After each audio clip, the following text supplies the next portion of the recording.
Market to Market is everywhere you are. Subscribe to Market on YouTube, find us on the PBS video app to stream on demand, and add our 3 podcasts on your favorite podcasting app. Welcome into the Friday, November 4, 2022 Market Plus. Here's Shawn Hackett. Shawn, I look at these questions and I'm always amazed that some actually had time. They were done with harvest already. I know you kind of flew in and didn't get a chance to drive. Sometimes you do that when you come up here. Yep. Are you surprised at the pace and what that's done to the market? Did you see as much harvest pressure because we've been so fast on harvest this year? We normally would see harvest pressure, Paul. And we did get it fast because we had very, very dry weather. But, because the crops were short and the ending stocks are tight, it just didn't have the same impact that it would normally have. And I mean, it just sort of kept the market from going higher instead of really knocking the market down as much as we would anticipate. We look at some of the supplies out in West and there's no piles anywhere and the basis is through the roof. And it's just, it's just one of those things. We just don't have enough corn. Tag Shawn on Twitter. He wants to see all your piles of corn. I think that's what I heard him say. Here's what I'm going to ask him now. We're going to go to your questions. So we'll start with Scott in Augusta, Wisconsin. He asked us on Facebook, with the Fed raising interest rates several times higher, how will this affect land prices in the months and years ahead? For those buyers that use debt to buy, farmland is going to impact tremendously because it's going to make those loans and the need and the return profile not work for them. If you're a cash buyer, it could still work, but now you have alternative instruments that are giving you very high rates of return, and you may say, wait a minute, why would I want to buy farmland when I can buy an instrument with a lot less worry and just get a high interest rate? So it's going to absolutely positively pull back demand for farmland and for all property at this point. The rates it's been a long time since we've had rates compete for, farmland returns or rental returns, and we're starting to see that now. I guess there's not land reports that I'm familiar with that indicate we're at less supply, but I do see housing data to your point of interest rates. Yes, our prices have been high and they're letting out steam on existing homes, but the price has been ridiculously high and some of that, but it's also the availability. Do you see either home or a 40 going for sale more in the near 6-month future? We'll say 6 months. Well, I mean, there's always people that have to sell, always. And so in a market that gets locked up the way I see it right now, because the people who own homes don't want to sell because what's the alternative? Go get a loan at 7%? They don't want to sell.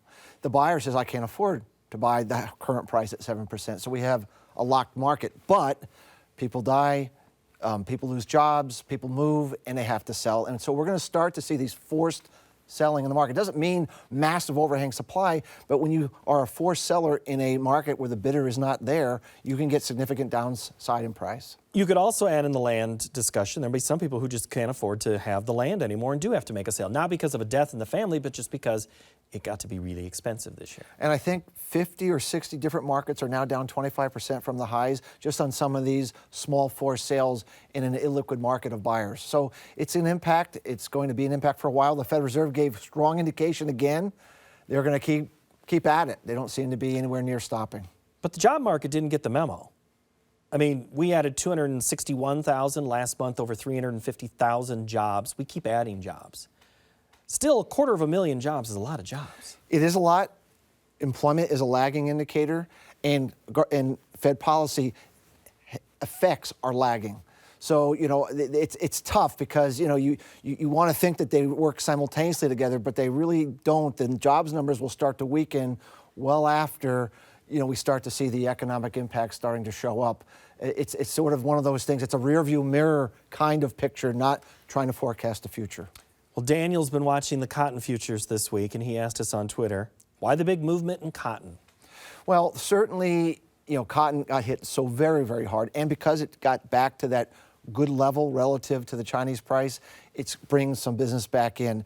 The other factor is when you hear the talk about China, about opening up their economy, we know what that looks like. It's quite a boomerang of demand, at least for a little while. And remember, there's no supply. I mean, this market's gone from $1.20 to 70 cents, and you look at the balance sheet, and there's just no supply. So small changes in behavior or perception when you have no supply can have these cotton has lost half its value twice this year, and it's rallied back to the highs twice this year. So that's a market that is just really on the edge.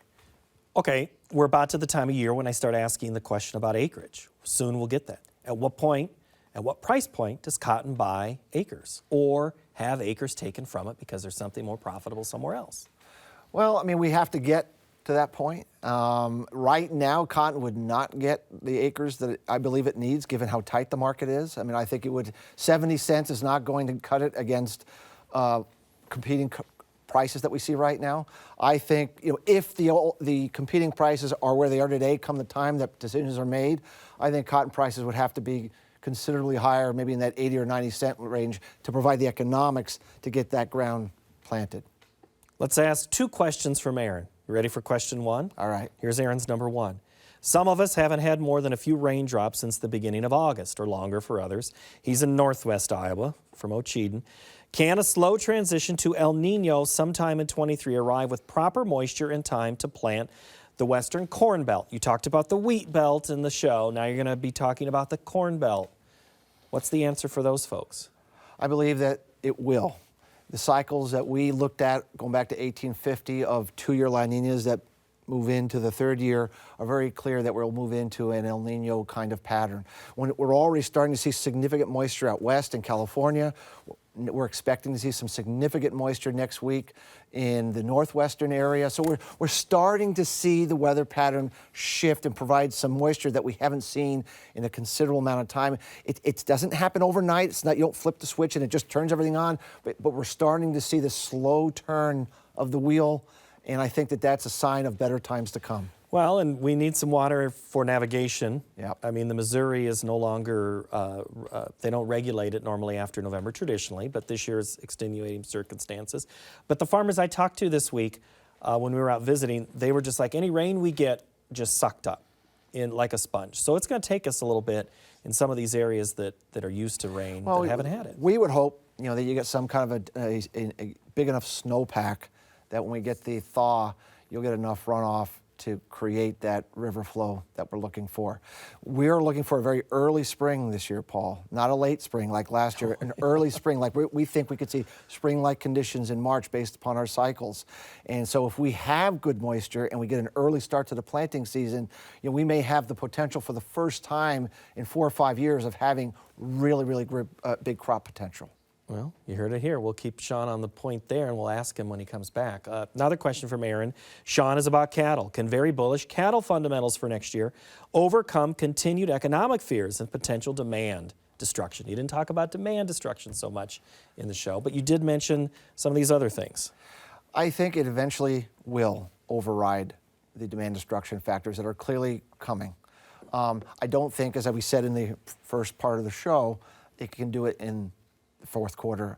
I don't really think it can do it in the first quarter. I think we need to get to the latter part of the first quarter into the second quarter for the lack of supply of animals. Remember, we get the rains, we get the pasture growth, we get the herd rebuilding phase, all that kicks in, and I'm thinking by the time we get to that point, we will have gotten through the worst of the demand destruction and we'll be on the mend on seeing some better demand ahead. So I would say not right away, but certainly by spring onward, I think that we could be in a very, very positive supply-demand situation for higher prices. Shawn says stay tuned. Got it. Okay. We're going to finish the submitted questions. Kelly in Primgar, Iowa. He wants to know, Shawn, how positive will basis get on corn? Will it be strong in the western corn belt? Well, there's not a lot of corn out west, and there's not going to be a lot of corn out west. But everything's about expectations. If we have an expectation that we're going to have a big second corn crop in Brazil, if we have an expectation that we are getting off to a great start, fast corn planting, good crop condition, good moisture in the ground, then the buyer is going to be less willing to panic and provide that basis if he thinks that just a few months down the line there's going to be significant corn excesses. So I think we can have some strong basis until we get that answer, because it's going to take a while. But I would be very careful about waiting too long to lock in a strong basis, because at some point when the light goes on that the big crop's finally coming, the basis is going to cave in really fast. Because they'll just sit and wait. they'll sit and wait. Got it. All right. Well, I'm done sitting and waiting. I'm going to let you go. Thanks, Paul. It's great to be here. Good to see you, Shawn. Thank you so much. Appreciate it. Next week, we are going to look at the scope of the latest HPAI outbreak, and we'll have John Roach talk with us about the markets. I'm Paul Yeager. Thank you for watching. Have a great week.